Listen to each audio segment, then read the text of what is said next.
What is up guys, Andy Forest Runner here, back with another video for you today, and today we're going to be race recapping the Winter Speedway 10k that happened just this weekend.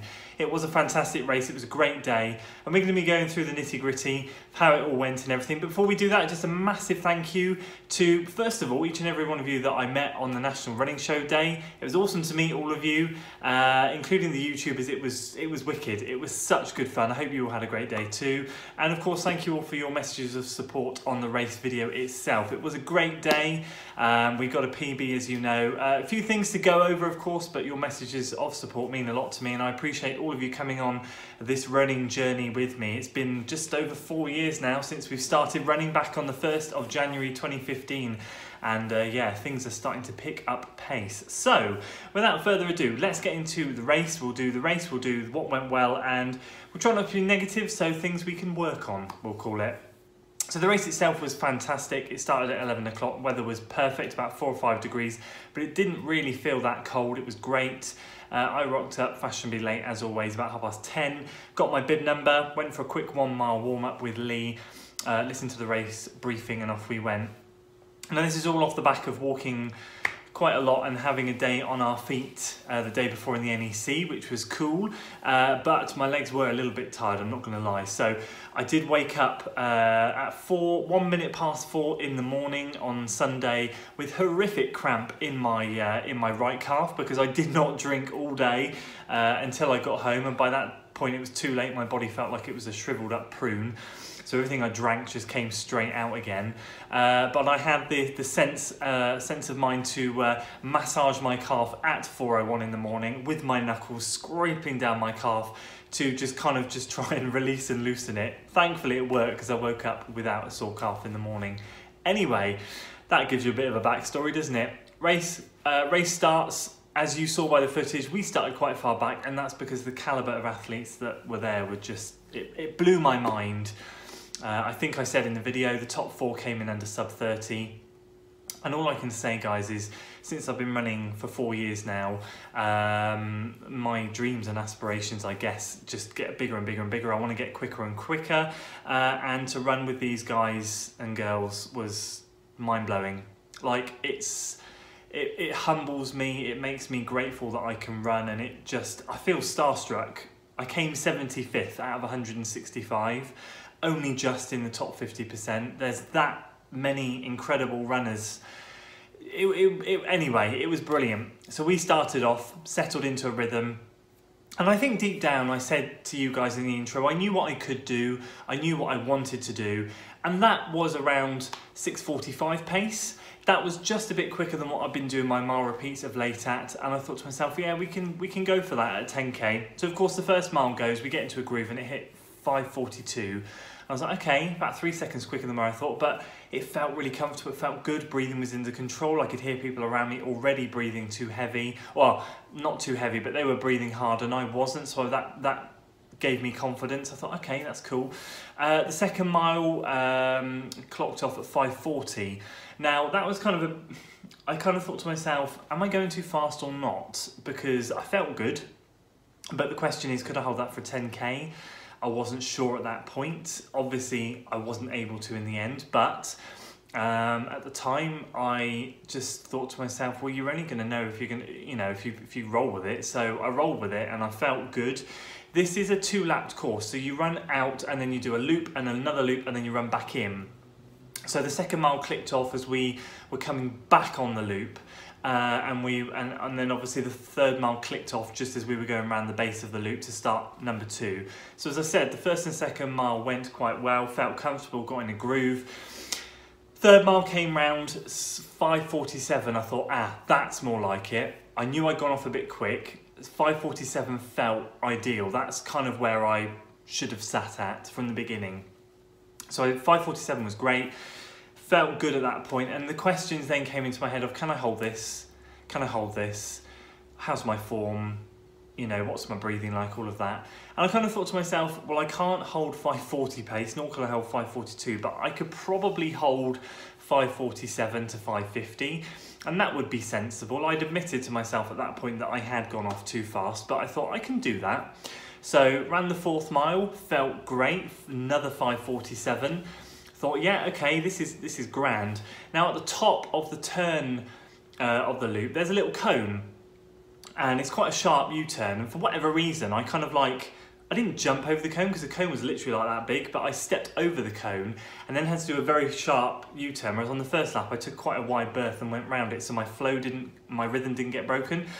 And for whatever reason I did that, and I don't know why, and this sounds bizarre, but I kind of went round that corner and my stride felt a bit broken and my legs kind of went to jelly at that point. It felt really weird. I can't explain it. But anyway, we carried on. I did check my watch, and I wasn't checking my watch other than every mile, but it was at that point when I fatally checked my watch to see what pace I was doing, which I don't recommend doing, but at that point my mental state, my games were being played, and my watch showed me 5:55 pace that I was running at that time. So I knew I'd slowed. I thought, okay, just keep going.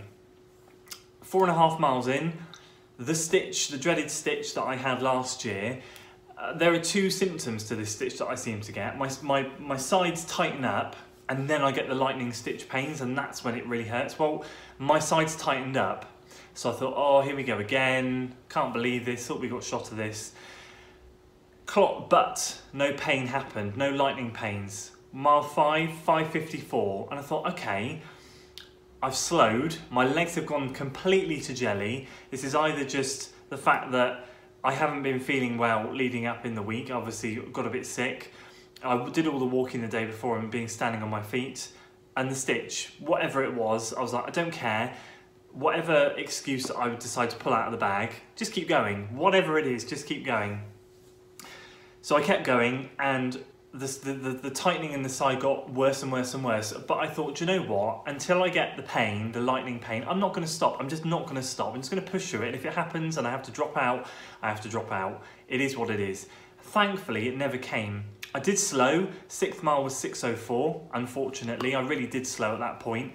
However, the pain never came, so I took encouragement from that, and I was really pleased that the lightning stitch pains didn't happen, but I was still concerned that my sides tightened up, so I thought, okay, something to work on. So obviously 0.2 of a mile to go. I could see the finish line in the distance over there. I was like, right, this is going south quickly. I need to turn this around. It's 0.2 of a mile to go. Just imagine you're in one of your workouts. I've done this a million times before. Just do it. It's a 400 meter repeat.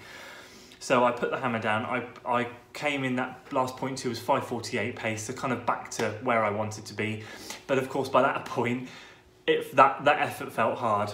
So we came in at 36:17, which is a new PB, because I think my last one was 36:41. So I was delighted that I got the PB. Not going to lie, a little bit disappointed that I didn't break 35, because I think if I could have stuck at 5:47 pace, that would have got me just under 36. So I don't mean sub 35, I mean sub 36. I think if I'd have stuck at 5:47 pace, that would have got me just in there. Didn't happen, and that's fine. You know, it's all lessons learned. But I ran a solid race. I ran a solid race from start to finish. Yes, it was a positive split, which isn't ideal. However, I learned a lot about my body. My form was great. I was so pleased with my form watching the video back.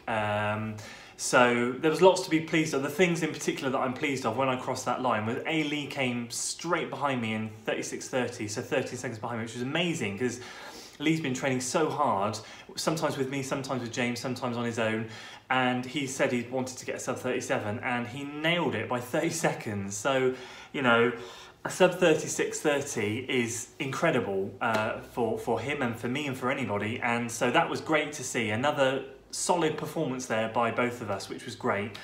I think it took him by surprise. My performance took me by surprise because I got a PB, and even though, as I said, I wanted more, I think when you cross that line and you realise you have a personal best, it's kind of like that overriding emotion takes over everything else. So we were both like delighted at the end. I was really pleased with form, as I said. That looked great, solid. I was upright. All those form drills I've been doing with Doug and I'm doing before workouts, it's paying dividends. It's really doing everything that I wanted it to do. Obviously, the performance on the back of being sick the week before, as my previous videos last week said, walking around the NEC the day before, and not genuinely not touching speed work like that since the beginning of November.